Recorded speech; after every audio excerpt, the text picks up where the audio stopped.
How y'all doing? Uh, Boy, I appreciate y'all being here today. Before I get going very far here, we got a lot of people on our prayer list. It looks kind of like the Reeds and their family has been snake bit uh, over the past little while. Uh, let's see, we've got Sine, her father-in-law, Don Premu, is under the weather. Caden Reed's under the weather. Jamie's having surgery on October the 3rd on her shoulder. And goodness, just a whole bunch of folks. Robert Reed, Randy's brother, having some vision issues. And Jamie's sister has had gallbladder surgery. So a bunch of the Reeds are in their affiliates there are having some troubles. Of course, we always got our standards, Harold and Millie. Want to keep him in our prayers and lift him up to God. And of course, Walter, keeping him in our prayers. And thank God for just being with these folks around here that we love so much. Forrest Vanderbilt, as you know, he's been having a lot of struggles with his cancer and everything, and I guess he's at home, but still not doing well. So y'all keep them in your prayers. We've got a whole bunch of people on our prayer request list here. So y'all keep them in your prayers if you will. I will make this announcement now. I'll be here next Sunday, and we'll be doing Isaiah 40. But then for 2 Sundays, I will not be here. I'm leaving town on the 2nd, and I won't be back until the following on the, 12th, 13th, 14th, something like that. And I'll be in Oklahoma City and going to Oklahoma City. Huh? Yeah. A whole week away by myself. But no, but no, I'll be traveling over there. And I had an opportunity come up, and a friend of mine has got me involved in doing some stuff. And I'll just tell you what it is. It's a thing called Talent Quest International, and it is from all over the United States. And apparently, I qualified to get in it, and so that's where I'll be. It's a week long contest between people all over the country, and so it ought to be it'll be enjoyable. It'll be a getaway, something I haven't done in who knows when, and it should be an enjoyable experience. So I'll covet your prayers while I'm traveling. Uh, that being said, uh, we'll be jumping right back in. We'll do 40 next week and jump right back into 41 when I get back. And I know that's in between times and all that, but this is kind of like today is kind of like a transition. We'll talk about that in just a moment. Before we get into it, let's go ahead and have a word of prayer, okay?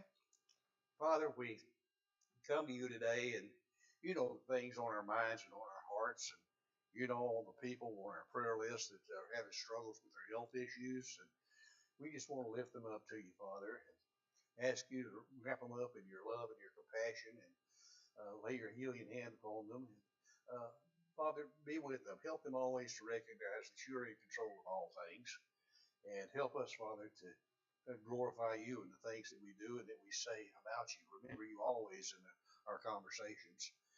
As we get into this study this morning, once again, we ask you to help us to grasp the idea that you are God of all creation and God of all glory, and that you are in control of destinies and humanity, and you are a covenant God. It help us to be reminded always that we are in a covenant with you.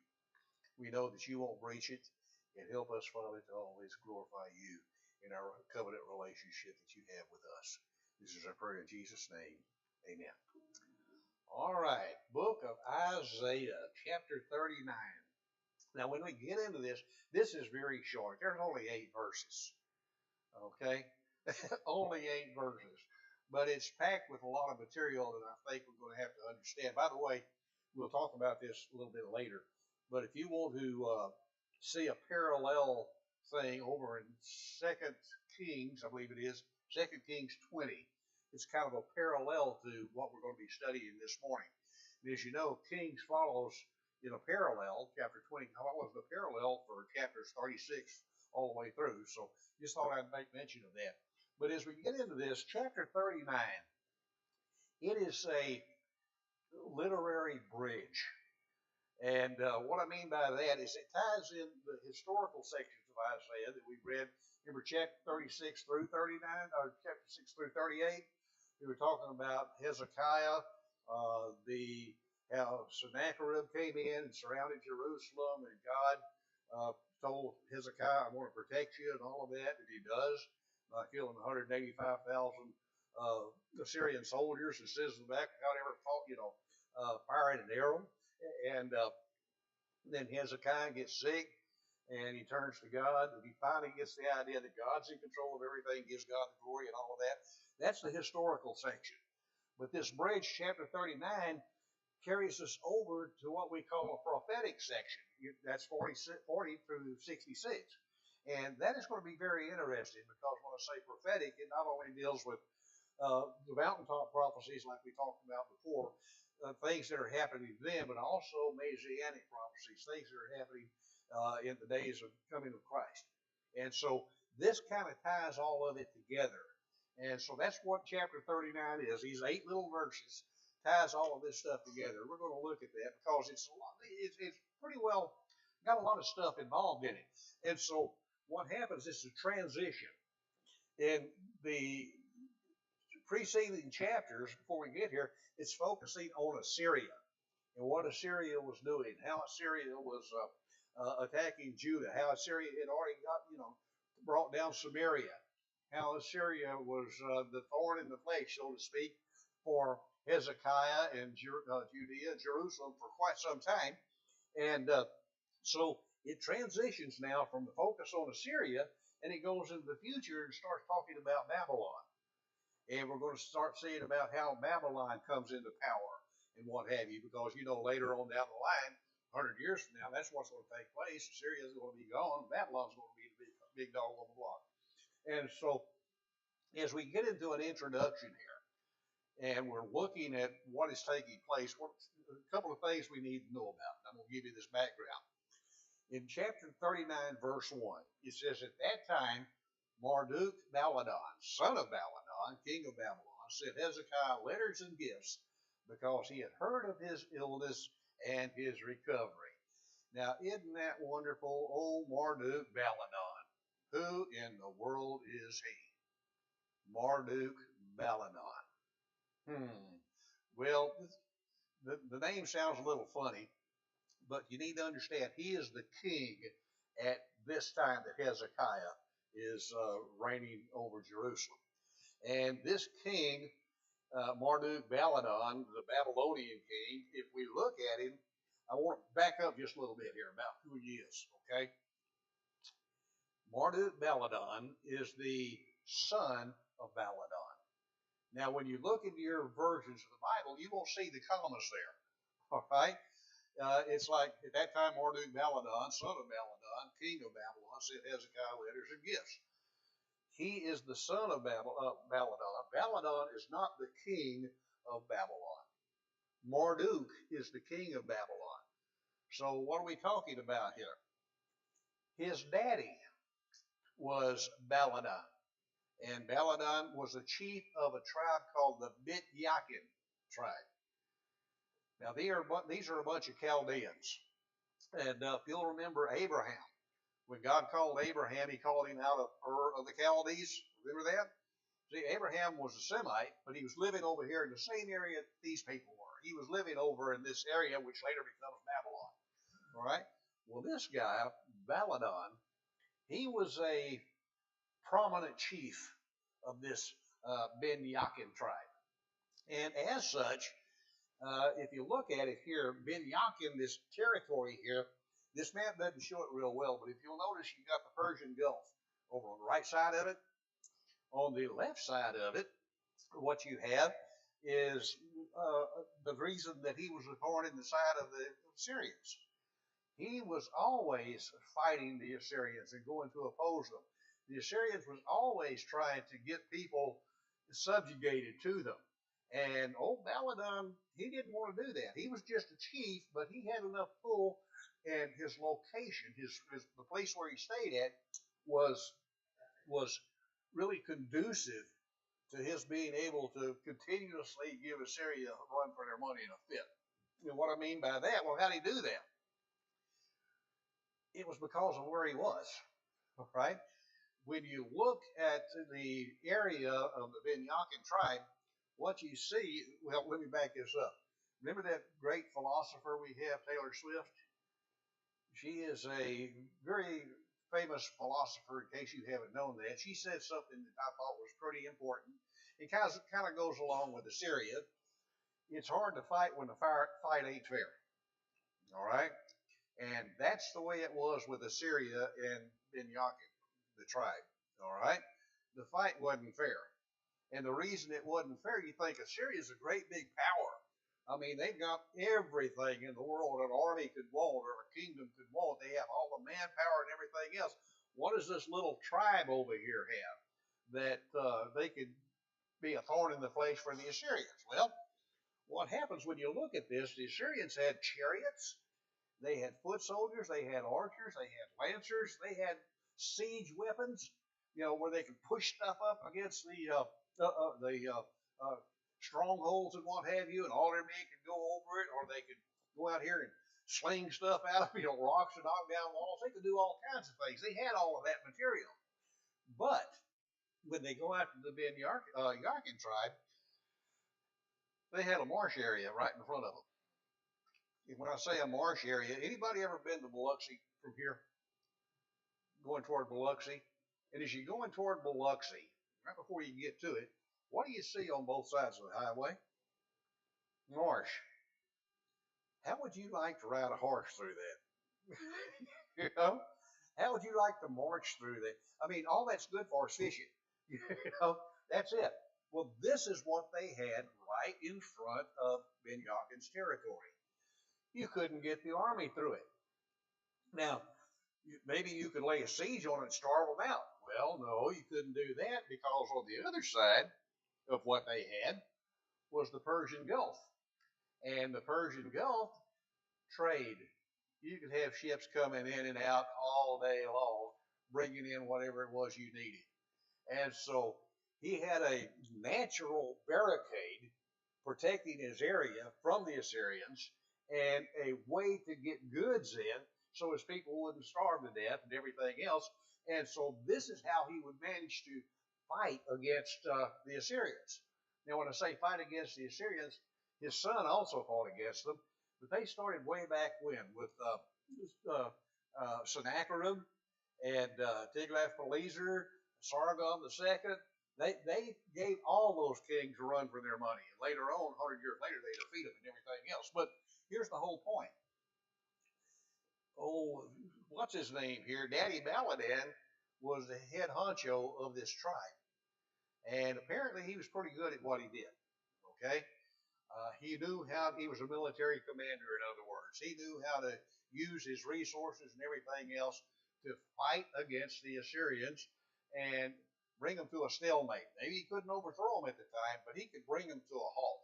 And they couldn't get him like they could all these other little territories around. And so he was pretty good. And he got pretty important, all right?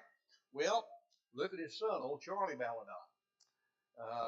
That's not his name, but what we see in the Hebrew is Baladan's son. Kind of like Leif Erik's son or Harry, John's son. This is what we're looking at here. He is the son of Baladan. Now, because of his daddy being such a prominent chief, he starts rising to power. He's a political kind of guy. And so what he does is he declares himself the king of this Babylonian group of people. All right? And he names himself Marduk. Marduk Baladan. Isn't that a name? And you look at that, where in the world do you get a name like Marduk? When I saw that name, you know who I thought of first? Huh? Marmaduke. That's who I thought of first, but that's not who it was, all right? He's not a cartoon character. Marduk is actually the high god of all gods in the Babylonian kingdom. And so he attached Marduk, Baladan, to his name, which gave him the sense of being anointed and appointed by the Most High God, according to their beliefs. All right?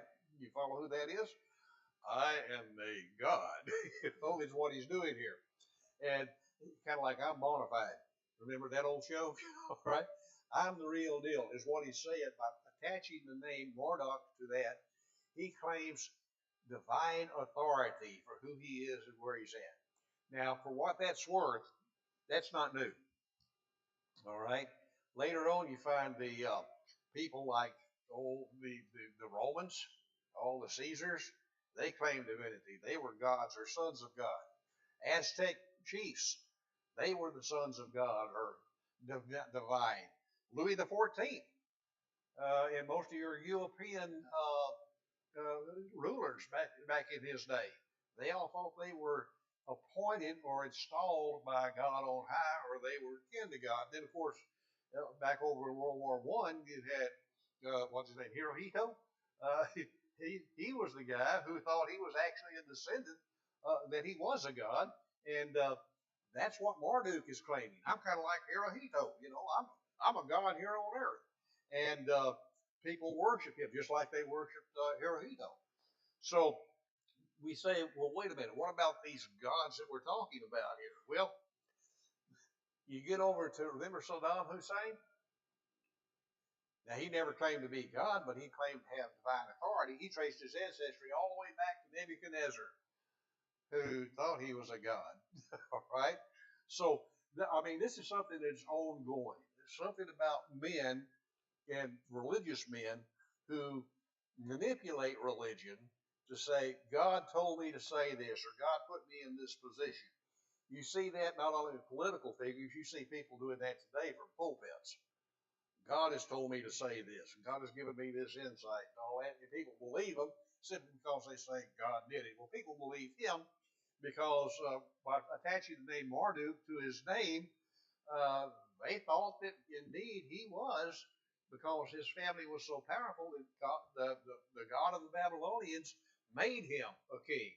Therefore, not to to worry the gods or get on the wrong side of the gods, we will have to worship him as a God, king, and follow his line and his authority. That's what we're talking about here. So, what he has done, verses 1 and 2, he sends an envoy to go see old Hezekiah. All right? At that time, Marduk, Baladan, son of Baladan, king of Babylon, sent Hezekiah letters and gifts, or a gift. Why? Because he heard of his illness and his recovery. Ain't that sweet? I'm going to send you a get well note. It's some butterfingers and roses. That's what he's doing. Why? Well, he's doing that because of ulterior motives. And the ulterior motive is, as far as history is concerned, what he's trying to do. Babylon is rising in power, but they're still under the shadow of Assyria. Assyria can still come in and beat them up. So what he's trying to do is form alliances. Remember what Hezekiah was trying to do? Before God stepped into the picture and took care of the Assyrians, Hezekiah was trying to make alliances with Egypt, Edom, Elam, Ammon, all these other little countries. Why? Because there's strength in numbers. Back then you had Assyria, who was the big dog on the block, and you had Babylon, who was small, but by gathering people together to help them, they could stand up against Assyria. Parallel today would be Russia and the Ukraine. If the United States and the United Nations weren't giving Ukraine everything they needed, Ukraine would have been gone a long time ago. See? Why? Alliances. And so this is something that goes on all the time. You form an alliance with other people to stand up against the bad guys. And that's what he was trying to do. And he looked at Hezekiah and said, Hezekiah, here's a nice little get well card, and I brought you these rock chocolates and all these other things, and let's be friends, because he has ulterior motives. Now Hezekiah responds here in verse 2, and he receives the envoy gladly. And what he does next is silly. It says he gladly showed them what was in his storehouses, the silver, the gold, the spices, the fine olive oil. his entire armory and everything found among his treasures. There was nothing in his palace or in all his kingdom that Hezekiah did not show them. Duh. Hezekiah say, y'all come on in. You know, let me show you what I got. And so what does he do? Well, he says, here, I got all this gold and all this silver. Look at my treasury. And not only that, boy, I've got all these spices and all these fine oils and, unlimited supply of M&Ms and everything else over here. Look at what I got. And not only that, look at my armory. I've got all this armor for my men. I've got all these weapons and everything else. And of course, this armor, I've got people to fill all of that too, So what he does is shows them everything he's got, all the treasures of Jerusalem, everything. And you might as well say, hey, by the way, the combination to my safe is taped under my keyboard. Duh. What do? You want my password to the computer? Here it is. It's 1, 2, 3, 4, 5. I mean, it's silly, but this is what this old guy is doing. He is talking about a Gomer. He's a Gomer, all right. Why is he doing this? Well, there's several reasons why he does it. Remember when Hezekiah renounced didn't renounce it. He just didn't take God's advice into consideration. And he started trying to make alliances with all these other people. What caused that? Pride. I can do this on my own. And so what's happening here, his motivation to show these people everything that he has, it's motivated by his own ego, his own pride. And what he's trying to do is impress them. Look at what I can do, right? This is what I've got. Look at everything I've got. Pay attention. It's like the guy who's bragging about his new car. Come see what I bought. Look at what I got. And like my cousin a long time ago used to brag about what his daddy had. And my dad got a new Chevrolet. My dad got a new Buick. My dad got a motor for a boat. My dad got a boat. Things like that. And this is the way it was back then. And so this is what Hezekiah is doing. He's trying to impress the envoy so he can get the ear of Marduk-Baladan, the king of the Babylonians, all right? And it's political calculation. If I've got Babylon on my side as well as Egypt and all these others, then maybe I can withstand all these Assyrians. He's forgetting all about what God did. Why would you worry about a political connection if God sent one angel to kill 185,000 of the enemy soldiers and send them back home running, Why would you worry about that if God's on your side? Ego, lack of faith, all right? So here's what Hezekiah does in verses 3 and 4. Hezekiah, the prophet, hears about this, and he goes to, Isaiah goes to King Hezekiah. What those men say, where'd they come from? Well, they're from a distant land, Hezekiah replied. They came to me from Babylon. The prophet said, what did they see in your palace? Well, they saw everything in my palace. And then nothing among my treasures. I didn't show them. Duh. So Isaiah begins the interrogation of Hezekiah. There in verse 2, what these men say? What did they do? Where did they come from? And Hezekiah, the way he responds to him is something else here. He's kind of boasting.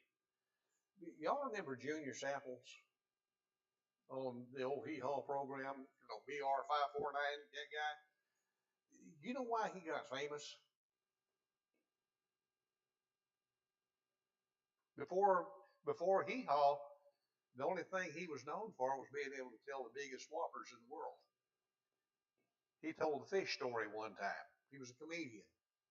And not a practiced comedian. He just told the story and it was funny. But it was a whopper, all right? And that's what Hezekiah reminds me of, old Junior Samples. He's boasting about distance, All right, what I mean by that, where are they from? Well, they're from a distant land. These people travel all the way across the country to come see me, to come talk to me, to allow me to converse with them. This king thinks I'm important. That's what Hezekiah is doing right here. And that emphasis of distance is prestige. All right, they came all the way over here to see moi, and that's what Hezekiah is saying about. Look how important I am. Faraway nations are coming over to look at me. They're concerned about me. They know I'm important. They know what all I've got. And that's his pride talking, all right? Second question Isaiah comes up with is what these men say. And what did they see? Well, we know. Old Hezekiah said they saw everything. And what he's doing is pressing Hezekiah just how far you went and showing everything you got. Well, it went all the way. There's nothing they didn't see.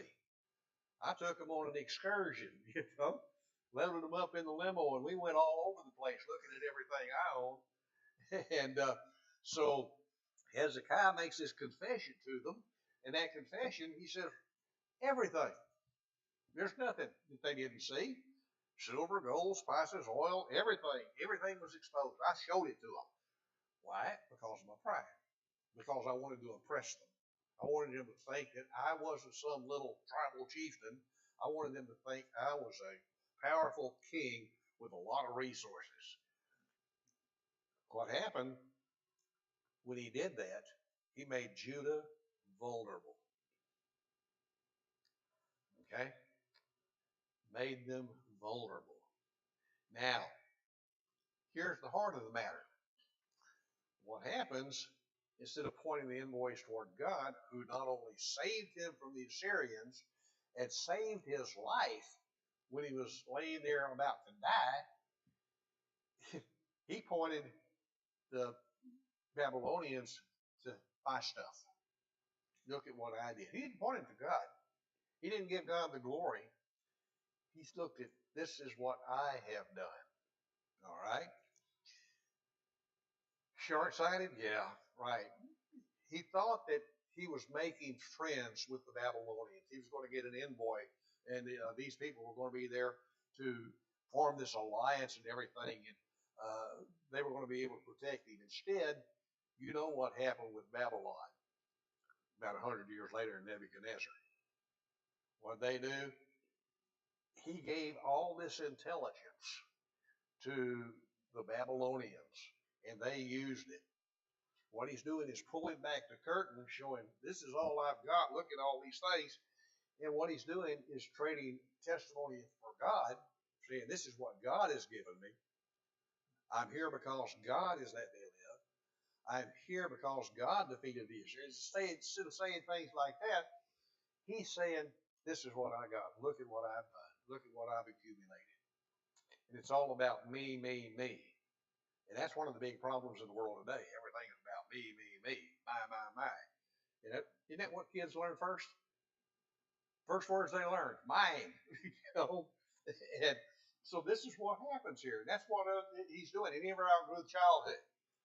Now, what he's doing in verses 7 through 8, he has now opened up the floodgates and made Judah vulnerable.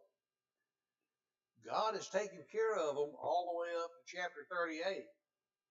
Chapter 39, he has just taken what God did and tossed it out the window. Now Judah is vulnerable. Look at what happens. Isaiah says to Hezekiah, hear the word of the Lord Almighty.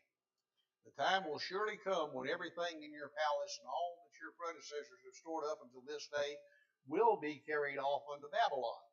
Nothing will be left, says the Lord. Some of your descendants, your own flesh and blood, will be born to you.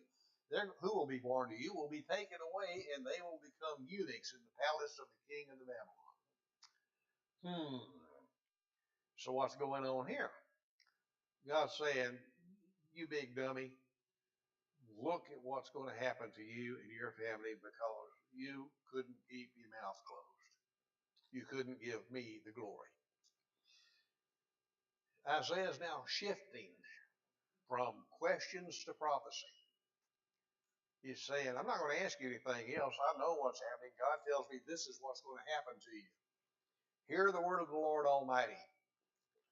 Now, what that means is that is a formula. You listen to the Lord Almighty. This is what He says. And that takes out the guesswork. When God says something is going to happen, it happens. When God says He's going to do something, He's going to do something. When God tells you what's going to happen in history, it happens. Behold, the child's going to be born of a virgin. Sure enough, it was. 2 instances. The young maiden had the child before he knew right and wrong. The Assyrians were taken away. And Luke tells us that the young maiden's going to young virgin is going to give birth to a child. He's going to name him Emmanuel. Sure enough, that happened. That was Jesus. Mountaintop prophecies, okay? So when God says, Isaiah says, hear the word of the Lord, he's talking about something that is going to take place, all right? The time will come when everything in your palace and all your predecessors have stored up until this day are going to be carried off to Babylon. Nothing's going to be left. Guess what? Irony alert, that actually happened. Hezekiah, the things that he was proud of, Nebuchadnezzar came in and took it all. This relief actually exists of the Babylonian taking things out of the temple there in Jerusalem. They took it all. People today are saying, what about the Ark of the Covenant and the Holy Grail and all that other stuff? Well, the Holy Grail wasn't in existence at that time. Okay. But what about the Ark of the Covenant? Well, it's over in Ethiopia. No, it's not. When he took everything out of the temple, he took everything. And the Ark of the Covenant was laid with gold. It probably got melted down. You know, when Nebuchadnezzar took it. By the way, in Jesus' day, there wasn't the Ark of the Covenant in the temple. There wasn't anything in that, the Holy of Holies. When he made a sacrifice, he didn't have a Ark of the Covenant throw the blood on the Day of Atonement. He threw it where the Ark of the Covenant used to sit. All right? And so, this is what people don't understand. Everything was taken out of that temple by Nebuchadnezzar. Everything that was brought back later on when they rebuilt the temple, that was secondary stuff. That wasn't what was original. And they never got an Ark of the Covenant back. All right? Prophetic setup here. Well, what he's doing, Isaiah is saying, Hezekiah, and those of you who are reading all of this is the realization that I want you to understand, Hezekiah, and I want everybody who reads this book to understand. Some of your descendants, Hezekiah, your own flesh and blood, who are born to you, are going to be taken away. They're going to become eunuchs in the palace of the king. That doesn't sound like any good at all, does it, guys? And it doesn't. Well, what's this judgment? Well, the judgment is all your wealth's going to be gone. Everything that you consider money, all your treasures, that's going to be gone. It's going to be taken away. There's not going to be anything left here in Jerusalem when he does that. And your descendants, they're going to be in captivity, and they're going to be carried off, as well as other people. And they're going to be made eunuchs. Well, Daniel 1, 3 through 7, remember Shadrach, Meshach, and Abednego? Yeah, they weren't the only ones. They made it where they were impotent, I guess is a polite way of putting it. Okay? And that's what God says is going to happen to those who are carried off into captivity. Hezekiah, your descendants, this is what's going to happen to them. All right? Well, what's the theology in all of this? Well, the theology in all of this, there's a cause and effect. All right? What I mean by cause and effect, when you exalt your possessions or exalt yourself instead of God, God can declare that all those riches are going to vanish. It's going to be done away with. You got it? You think that's important? It's not. Let me show you. And he takes it away. Pride, which is always spoken against in the New Testament, in the Old Testament, Humiliation. That's what it leads to. You're going to fall. You're going to be brought low. And this pride that the king had in all of his wealth might not affect him. You're going to die a rich man, Hezekiah. But guess what's going to happen to your descendants? They're going to live as slaves. They're going to lose everything that you think you built up. Everything that I've given you, I'm going to take away, God says. So what happens is here Isaiah is looking, it's a prophecy, toward an exile that's coming. All right? It's not going to happen in your lifetime. It's going to happen later on down the line, about 100 years from now. Babylon is going to come in, and Babylon is going to destroy Jerusalem, and they're going to carry off not only the treasures, but captives. Your descendants are going to either be killed or carried off. That's what he's telling Hezekiah. Want to see Gomer's response? Oh, Hezekiah, bless his heart. The word of the Lord you have spoken is good. Hezekiah replied, for he thought, there's going to be peace and security in my lifetime. Forget about those other folks down the line. I'm going to have peace. I'm going to have security. I'll be able to, go buy the groceries I want because I got money. Now, that's about the dumbest thing you ever heard. All right? But that's the short-sightedness of Hezekiah, who has just seen the miracle of God taking care of the Assyrians for him, just seen the miracle of God giving his life back, and now here he's forgetting all about God and giving him the glory and telling the people, look at me. That happens to a lot of folks, all right? In other words, what he says, this ain't going to happen while I'm around. Good deal. Okay? Again, as I said, you want to read a parallel to this, chapter 20 of 2 Kings. Okay? That's where the parallel is located. So what's the moral of the story? Well, the moral of the story is this. Isaiah 39 warns us first off, pride makes us careless. When we start looking at ourselves and what we can do and how we can do it, and what I've got compared to what you've got and everything, we just become stupid. That's what it amounts to. All right? We're careless in everything that we do. And we become careless in our relationship with God. That's what Hezekiah was doing at this time. When I'm looking all for myself, I forget about the second generation. Now, I don't see anybody in here who looked at themselves and forgot about their kids. Okay? That's the reason you guys went out and worked every day, or still working every day, while you go down to the salt mines. This is why you do it for your families. You're taking care of that. And that's what people do when they're not self-centered. All right? Self-centered individuals don't care. They don't care about their kids. My kids, God love them. Sometimes you want to, beat your heads off, no matter who they are. Him as well as anybody else, things like that come up. But they're my kids.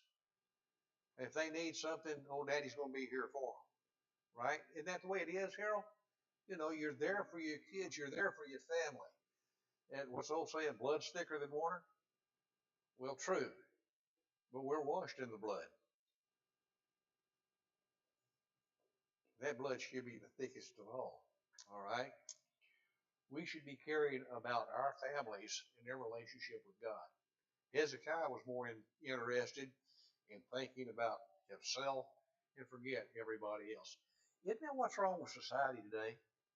Everybody's living for themselves, and kids are on their own once they get off the bottle. So you see that happening over and over and over. Kids are left to raise themselves, and that's tragic because kids can't raise themselves, so who's going to do it? The computer, television, games.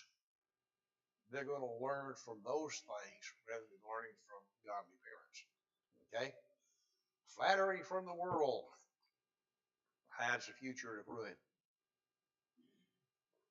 I can pat you on the back and flatter you and everything else while I'm picking your pocket. Isn't that what's happening here? While I'm plotting. Bring you in my house, show you my TV, show you my computer, show you all these things. And if you're the wrong sort of character, you can come in and take my stuff while I'm in Oklahoma. You know, that's what Hezekiah didn't see coming. And when you take flattery rather than understanding who you really are, take flattery with a grain of salt. Okay? And remember this, only God deserves the spotlight. Hezekiah forgot that after all the things that were going on. Now, this is going to launch us over into chapter 40, which begins a whole new section of inspiration, all right? Guess what? Nothing more to see right here. We're done with chapter 39, okay? So, go get you some coffee.